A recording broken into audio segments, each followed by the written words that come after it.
ಕಮಾಲ್ ಮಾಡಿರುವಂತದ್ದು ನಿಖಿಲ್ ಕುಮಾರಸ್ವಾಮಿ ವಿರುದ್ಧ ಸಿಪಿವೈ ಗೆಲುವನ್ನ ಸಾಧಿಸಿದ್ದಾರೆ. ಡಿಕೆ ಬ್ರದರ್ಸ್ ಜಂಟಿ ಕಾರ್ಯಾಚರಣೆಗೆ ಅಂತೂ ಇಂತೂ ಫಲ ಸಿಕ್ಕಿದೆ. ಪ್ರಮುಖವಾಗಿ ಹಳೆ ಮೈಸೂರು ಭಾಗದಲ್ಲಿ ಡಿಸಿಎಂ ಡಿಕೆ ಶಿವಕುಮಾರ್ ಅವರ ಸಂಘಟನೆ ಅನ್ನುವಂಥದ್ದು ಕಮಾಲ್ ಮಾಡಿದೆ.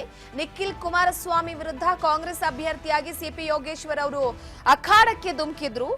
ಫೈನಲಿ ಅಂತೂ ಇಂತೂ ಸಿಪಿ ಯೋಗೇಶ್ವರ್ ಅವರು ಗೆಲುವನ್ನ ಸಾಧಿಸಿದ್ದಾರೆ. ಡಿಕೆ ಬ್ರದರ್ಸ್ ಜಂಟಿ ಕಾರ್ಯಾಚರಣೆಯ ಫಲ ಯಶಸ್ವಿಯಾಗಿದೆ. ತಮ್ಮನ ಸೋಲಿನ ಆಘಾತವನ್ನ ಆರಗಿಸಿಕೊಂಡಿದ್ದಾರೆ ಡಿಸಿಎಂ. ಈಗ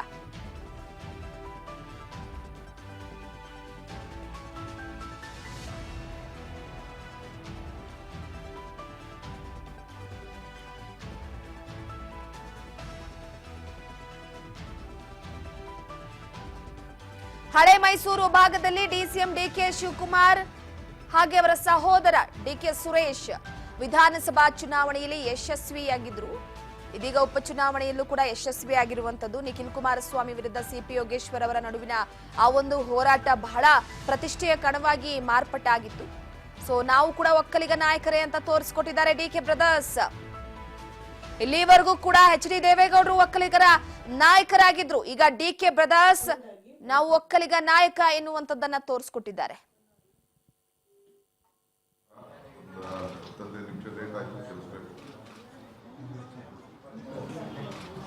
ಕರ್ನಾಟಕ ರಾಜ್ಯದಲ್ಲಿ ಇವತ್ತು 2028ರ ಚುನಾವಣೆಯ ದಿಕ್ಸೂಚಿಗೆ ಕರ್ನಾಟಕ ರಾಜ್ಯದ ಮಹಾಜನತೆ ಬದುಕನ್ನ ಕಟ್ಕೊಳ್ಬೇಕು ಅಂತ ಹೇಳಿ ಒಂದು ದೊಡ್ಡ ಸಂದೇಶವನ್ನು ಕೊಟ್ಟಿದ್ದಾರೆ. ನಿನ್ನೆ ಸಾಯಂಕಾಲ ನಾನು ಹೇಳಿದೆ, ನಿಮ್ಮ ಸಮೀಕ್ಷೆ ಸುಳ್ಳಾಗ್ತದೆ, ಚುನಾವಣೆ ಸಮೀಕ್ಷೆಗಳ ಬಗ್ಗೆ ನನಗೆ ನಂಬಿಕೆ ಇಲ್ಲ. ಮಾಧ್ಯಮಕ್ಕೆ ನಾವು ರಾಜ್ಯದ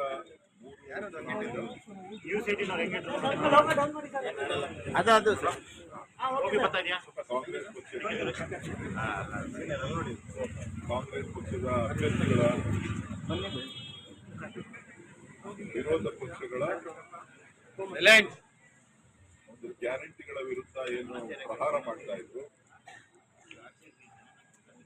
ನಮ್ಮ ಮುಖ್ಯಮಂತ್ರಿಗಳ ವಿರುದ್ಧ ಏನು ಆರೋಪಗಳನ್ನ ಮಾಡ್ತಾ ಇದ್ರು, ಅದಕ್ಕೆ ಕರ್ನಾಟಕದ 3 ಭಾಗದಿಂದ ಉತ್ತರ ಕರ್ನಾಟಕ, ಕಲ್ಯಾಣ ಕರ್ನಾಟಕ ಮತ್ತು ಹಳೆ ಮೈಸೂರು ಭಾಗ, ಈ 3 ಭಾಗಗಳಿಂದ ರಾಜ್ಯದ ಜನ ಸ್ಪಷ್ಟವಾದಂತಹ ಸಂದೇಶವನ್ನ ಕಾಂಗ್ರೆಸ್ ಪಕ್ಷಕ್ಕೆ ಕೊಡೋದ್ರ ಮುಖಾಂತರ, ಗೆಲುವನ್ನ ಕೊಡೋದ್ರ ಮುಖಾಂತರ ವಿರೋಧ ಪಕ್ಷಗಳಿಗೆ ನಿಮ್ಮ ಮಾಡ್ತಾ ಇರ್ತಕ್ಕಂಥ ಆರೋಪಗಳಾಗ್ಲಿ, ನೀವು ಈ ರೀತಿಯಾಗಿ ಸರ್ಕಾರದ ವಿರುದ್ಧ.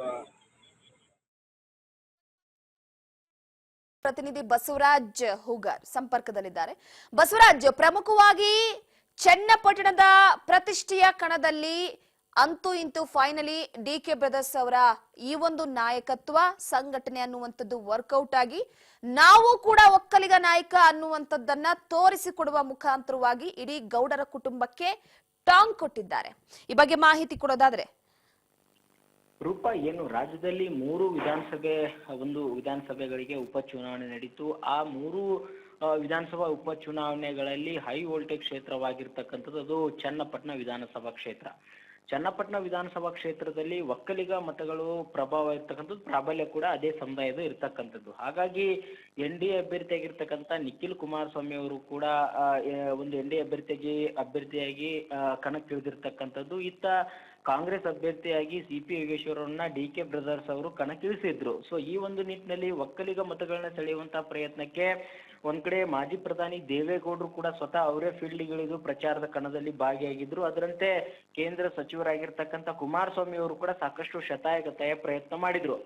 ಅವ್ರದ್ದು ಒಂದಿಷ್ಟು ಲೆಕ್ಕಾಚಾರ ಒಕ್ಕಲಿಗ ಮತಗಳು ನನ್ನನ್ನ ಕೈ ಹಿಡಿತವೆ ಅನ್ನುವಂತ ಲೆಕ್ಕಾಚಾರದಲ್ಲಿದ್ರು, ನಾವು ಗೆಲುವು ಸಾಧಿಸ್ತೇವೆ ಅನ್ನುವಂಥದ್ದು ಕೂಡ ಸಾಕಷ್ಟು ಒಂದ್ ಕಡೆ ಯೋಚನೆಯಲ್ಲಿದ್ರು. ಆದ್ರೆ ಇತ್ತ ಕಾಂಗ್ರೆಸ್ ಪಕ್ಷದ ನಾಯಕರಾಗಿರ್ತಕ್ಕಂಥ DCM DK ಶಿವಕುಮಾರ್ ಅವರು ಕೂಡ ನಾನು ಕೂಡ ಹಳೆ ಮೈಸೂರು ಭಾಗದಲ್ಲಿ ನಾನು ಕೂಡ ಒಕ್ಕಲಿಗ ನಾಯಕನೇ ಅನ್ನುವಂತ ರೀತಿಯಲ್ಲೂ ಕೂಡ ಅವರು ಕೂಡ ಅದನ್ನ ದೊಡ್ಡ ಮಟ್ಟದಲ್ಲಿ ಪ್ರತಿಷ್ಠೆಯ ಕಣವಾಗಿ ತೆಗೆದುಕೊಂಡಿದ್ರು. ಸ್ವತಃ ಮಾಜಿ ಸಂಸದರಾಗಿರ್ತಕ್ಕಂಥ DK ಸುರೇಶ್ ಅವರ ಹೊಣೆಗಾರಿಕೆ ಹೊತ್ತುಕೊಂಡು ಅಭ್ಯರ್ಥಿಯ ಗೆಲುವಾಗಿ ಸಾಕಷ್ಟು ರಣತಂತ್ರ ಹೂಡಿದ್ರು.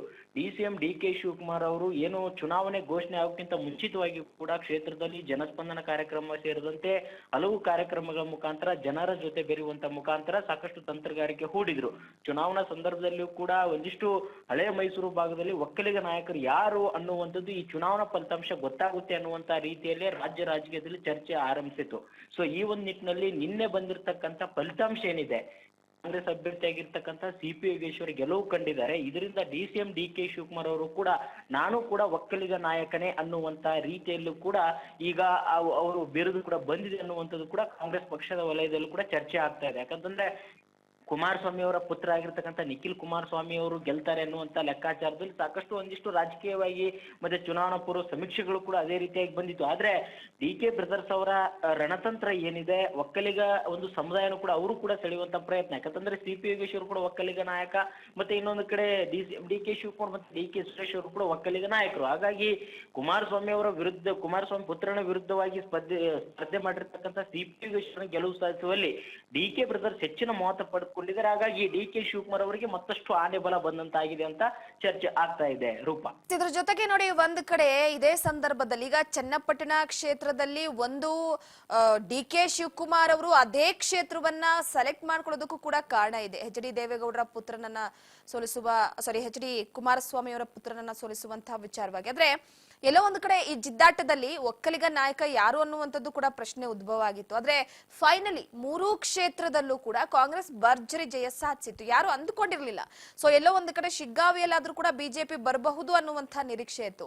ಆದ್ರೆ ಇಲ್ಲಿ ಅತಿ ಹೆಚ್ಚಾಗಿ ಫೋಕಸ್ಡ್ ಆಗಿದೆ ಚನ್ನಪಟ್ಟಣ ಕ್ಷೇತ್ರ. ಬಸವರಾಜ್, ಖಂಡಿತ ರೂಪಾ, ಒಂದ್ ಕಡೆ 3 ವಿಧಾನಸಭಾ ಕ್ಷೇತ್ರಗಳ ಪೈಕಿ ಕೂಡ ಬಿಜೆಪಿ ಮತ್ತು ಎನ್ಡಿಎಗೆ 2 ಕ್ಷೇತ್ರ ಮತ್ತು ಕಾಂಗ್ರೆಸ್ಗೆ 1 ಕ್ಷೇತ್ರ ಅನ್ನುವಂತಹ ಲೆಕ್ಕಾಚಾರಗಳು ಕೂಡ ಇದ್ವು. ಆದ್ರೆ ಬಂದಿರ್ತಕ್ಕಂಥ ಫಲಿತಾಂಶವನ್ನ ನೋಡ್ತಾ ಹೋದ್ರೆ ಎಲ್ಲವೂ ಕೂಡ ಉಲ್ಟಾ ಆಗಿರ್ತಕ್ಕಂಥದ್ದು. 3 ಕ್ಷೇತ್ರವನ್ನು ಕೂಡ ಕಾಂಗ್ರೆಸ್ ತನ್ನ ತೆಕ್ಕೆಗೆ ತೆಗೆದುಕೊಂಡಿರ್ತಕ್ಕಂಥದ್ದು. ಏನು ಕಾಂಗ್ರೆಸ್ ಪಕ್ಷದ ಹೈಕಮಾಂಡ್ ನಾಯಕರು ಒಂದು ಟಾರ್ಗೆಟ್ ಅನ್ನ ಕೊಟ್ಟಿದ್ರು. ಸಹಜವಾಗಿಯೇ ಉಪಚುನಾವಣೆಗಳಲ್ಲಿ ಆಡಳಿತಾರೂಢ ಪಕ್ಷದ ಹೆಚ್ಚಾಗಿ ಪ್ರಭಾವ ಬೀರುವಂತದ್ದು. ಈ ಒಂದು ನಿಟ್ಟಿನಲ್ಲೇ ಒಂದು ಕಾಂಗ್ರೆಸ್ಗೆ 3 ವಿಧಾನಸಭಾ ಕ್ಷೇತ್ರಗಳು ಕೈ ಹಿಡಿದವೆ ಅನ್ನುವಂಥದ್ದು ಕೂಡ ಚರ್ಚೆ ಆಗ್ತಾ ಇದೆ. ಆದ್ರೆ ಚುನಾವಣಾ ಪೂರ್ವ ಸಮೀಕ್ಷೆಗಳ ಪ್ರಕಾರವಾಗಿ 2 NDAಗೆ ಮತ್ತೆ 1 ಕಾಂಗ್ರೆಸ್ಗೆ ಅನ್ನುವಂತ ಮಾತುಗಳಿದ್ವು. ಮತ್ತೆ ಕೆಲವೊಂದಿಷ್ಟು ರಾಜಕೀಯವಾಗಿ ಕೂಡ ಚರ್ಚೆ ಇತ್ತು. ಆದ್ರೆ ಫಲಿತಾಂಶ ಬಂದ ಬಳಿಕ 3 ವಿಧಾನಸಭಾ ಕ್ಷೇತ್ರಗಳಲ್ಲಿ ಕೂಡ ಕಾಂಗ್ರೆಸ್ ಪಕ್ಷದ ಅಭ್ಯರ್ಥಿ ಗೆಲುವು ಸಾಧಿಸಿರ್ತಕ್ಕಂಥದ್ದು. ಪ್ರಮುಖವಾಗಿ ಅದರಲ್ಲಿ ಚನ್ನಪಟ್ಟಣ ವಿಧಾನಸಭಾ ಕ್ಷೇತ್ರದಲ್ಲಿ ಏನಾಗುತ್ತೆ ಅನ್ನುವಂಥದ್ದು ಇಡೀ ರಾಜ್ಯದ ಜನರಲ್ಲೂ ಕೂಡ ಕುತೂಹಲಕ್ಕೆ ಎಡೆ ಮಾಡಿಕೊಟ್ಟಿತ್ತು. ಒಂದ್ ಕಡೆ ಅಲ್ಲಿ ಬೆಟ್ಟಿಂಗ್ಗಳು ಸಾಕಷ್ಟು ಹೆಚ್ಚಾಗಿದ್ವು. ಏನು CP ಯೋಗೇಶ್ವರ್ ಗೆಲ್ತಾರ ಅಥವಾ ನಿಖಿಲ್ ಕುಮಾರಸ್ವಾಮಿ ಅವ್ರು ಗೆಲ್ತಾರ ಅನ್ನುವಂತ ಲೆಕ್ಕಾಚಾರಗಳಿದ್ವು. DK ಸುರೇಶ್ ಅವರು ಕೂಡ ಸಾಕಷ್ಟು ಒಂದಿಷ್ಟು ಆತಂಕದಲ್ಲೇ ಇದ್ರು ಅನ್ನುವಂತ ಮಾತು ಕೂಡ ಕೇಳಿ ಬರ್ತಾ ಇದೆ. ಮತ್ತೆ CP ಯೋಗೇಶ್ವರ್ ಕೂಡ ಚುನಾವಣಾ ಒಂದು ಮತದಾನ ಮುಗಿದ ಬಳಿಕ ಮಾರನೇ ದಿನ ಒಂದು ಸುದ್ದಿಗೋಷ್ಠಿ ನಡೆಸಿ ಸೋಲುವಂತ ರೀತಿಯಲ್ಲೇ